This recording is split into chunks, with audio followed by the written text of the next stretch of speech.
Do you think your sister has ruined Prince Harry? Well, let me answer that real quick for you. The answer is yes. She's taking advantage of a very weakened man and getting him to say things that you just shouldn't be saying. So before she met Harry, you had no doubt she was your sister? Called her my sister. My little sister, though, I said. He's confused. He doesn't know what to say. He thinks he's going to get in trouble if he doesn't say exactly what Meghan says. There are axe murderers in prison. Their family comes to see them. I'm not an axe murderer. I made one dumb mistake. She wants to be Diana so bad. It's kind of freaky and kind of scary. I don't think there's any problems that can't be worked out. I've said I'm sorry about the initial problem. And make some pathetic attempt, of course with the Netflix crew, with the hidden microphones and the cameras, she's going to try and reconcile with Dad. Do you still love your daughter? Of course I do. I love my children. I love my other daughter. I love my son. Of course I love them. Hi, Daddy. I got an English award. The way that she talked to my father, he knew it was over. He didn't know his daughter anymore because she talked down to him like he was nothing. I'll be very disappointed that I don't get to hold my granddaughter. Does it hurt? Of course it hurts. Where is Daddy? Well, I gotta zoom back on you. Or push that button into Mac. In my opinion, she would still be a waitress if it wasn't for Dad. Did Meghan Markle really erase her entire family just to build a brand?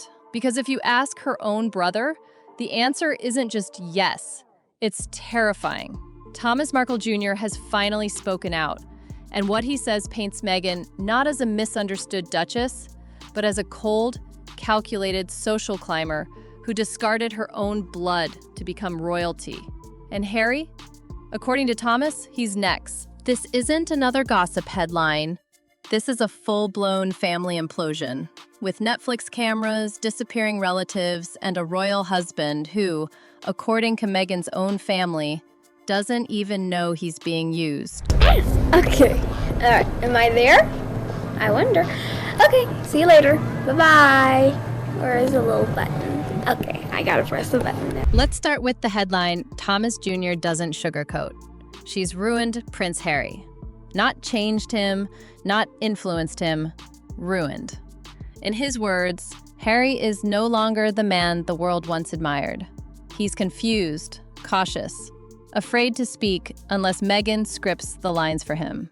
He thinks he's going to get in trouble if he doesn't say exactly what Meghan says. The prince who once led military missions is now, allegedly, being told how to behave on a red carpet, where to stand, when to speak, what to believe. Do you think your sister has ruined Prince Harry? Well, let me answer that real quick for you. The answer is yes. To Thomas, Harry isn't a husband, he's a prop. A royal cardboard cutout in Meghan's spotlight. You know the public version of Meghan? Poised, charitable, full of buzzwords like healing and compassion. Thomas says that's fiction. She's a legend in her own mind. She plays this part like she's God's gift to the world.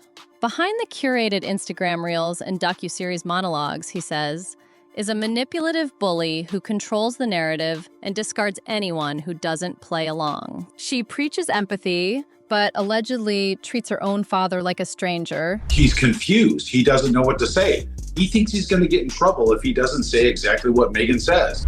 She calls herself an advocate for mental health while ghosting her family through strokes and heart attacks. There's no compassion for me, no compassion for my family, no compassion for the royals. The brand says one thing, the silence says another. One photo, one outfit, one carefully mirrored pose. Thomas says it's no coincidence. She wants to be Diana so bad, it's freaky. It's scary. According to him, Meghan isn't just inspired by Diana. She's allegedly obsessed with becoming her. The tragic icon, the wronged princess, the global martyr. But when you try to copy a legacy without living the values behind it, what's left? Jealousy, specifically toward the woman who actually earned the crown. Catherine, Princess of Wales. She's so jealous of Catherine, it's creepy. Because Catherine didn't have to rewrite her past or silence her family. Is your sister a bully? Yeah, obviously.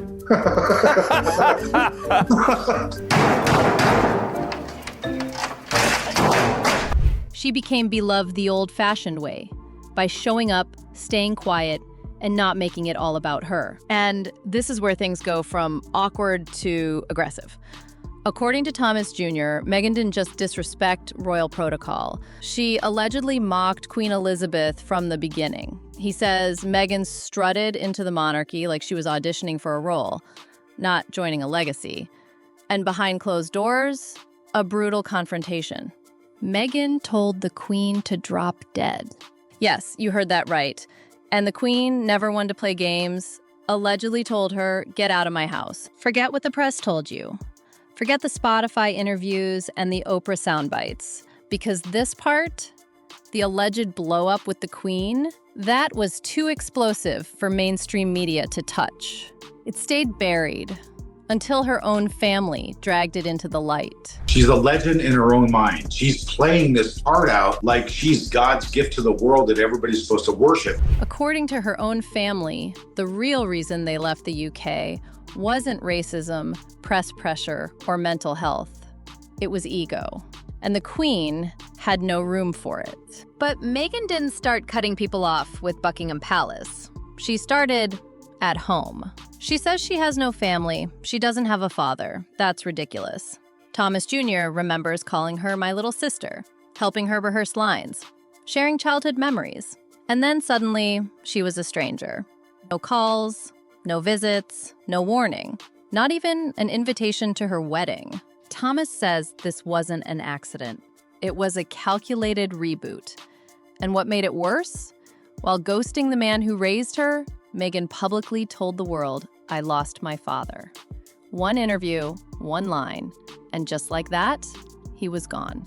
One staged photo, that's all it took. And Thomas Markle Sr. says his daughter locked him out of her life forever. There are axe murderers in prison. Their families come to see them. I made one dumb mistake. He's had a heart attack, a stroke, and still, no call, no text, not even a message through assistants. I might never meet my grandchildren. He watches them grow up through headlines. She thinks so highly of herself. I think she is her number one fan. Meanwhile, he lives a few hours away, and no one knocks. He says he still loves her, still wants to talk, still hopes for forgiveness. But when asked if she loves him, he can only answer with silence. And here's where it gets murky. Thomas Jr. doesn't buy the idea of reconciliation. Not unless Netflix is involved. She'll try to reconcile, but with hidden microphones and a full camera crew. He believes any forgiveness will be a product placement. Another clip for her next docuseries. Tears. Cut to commercial. And this time, he says, the world won't fall for it. It's all garbage, just PR. This is the point where the story crosses a line. Because Thomas Jr. doesn't just question Meghan's character, he questions the entire family unit. Nobody knows if the children are legitimate surrogates, we don't know. He's not saying it outright, but he's not denying it either. And in the court of public opinion, that's enough. He calls the kids pawns, PR tokens, weapons in Meghan's ongoing war against both her family and the royals. Told so many lies to the entire world about working hard and putting yourself through college when it's all the complete opposite. And while Meghan might dismiss her family as toxic, it seems like the public is starting to agree with them. Spotify dropped her, Netflix dialed down her role, PR insiders call her high risk. Even A-listers are keeping their distance. You can only cry victim for so long before the audience asks, victim of what? Thomas Jr. has seen this movie before. She cut me out. She cut Dad out. She'll cut Harry out. He believes Meghan's love is conditional, that Harry's value is tied to one thing, his title. And once that's gone, he's done. She'll be finished with him. It's brutal, but according to her family, it's inevitable. Because once someone's role in her story ends, so do they. And then you see it. The old footage, the fishing trips, the English award, the hi daddy moments. None of it was fake, none of it staged. It was a real family, a real bond. And now it's gone. Burned out, buried, erased for branding. She's playing this fantasy life out in her own mind. She wants to be Diana so bad. It's kind of freaky and kind of scary. So, what do you believe? Did Meghan Markle walk away from a toxic family to protect her peace? Or did she erase them because they were the last people who knew the truth? She preaches compassion, but won't call her father. She builds a brand on motherhood, but raises children her own family may never meet. Her brother says she's a narcissist. Her father says she's gone. And Harry, he's still smiling, still clapping, still playing the part. But once the crown slips, once the titles are stripped, do you think she'll keep him? Because if Thomas Jr. is right, Meghan Markle doesn't have a family, she has a cast. And Harry, he might be next on the cutting room floor.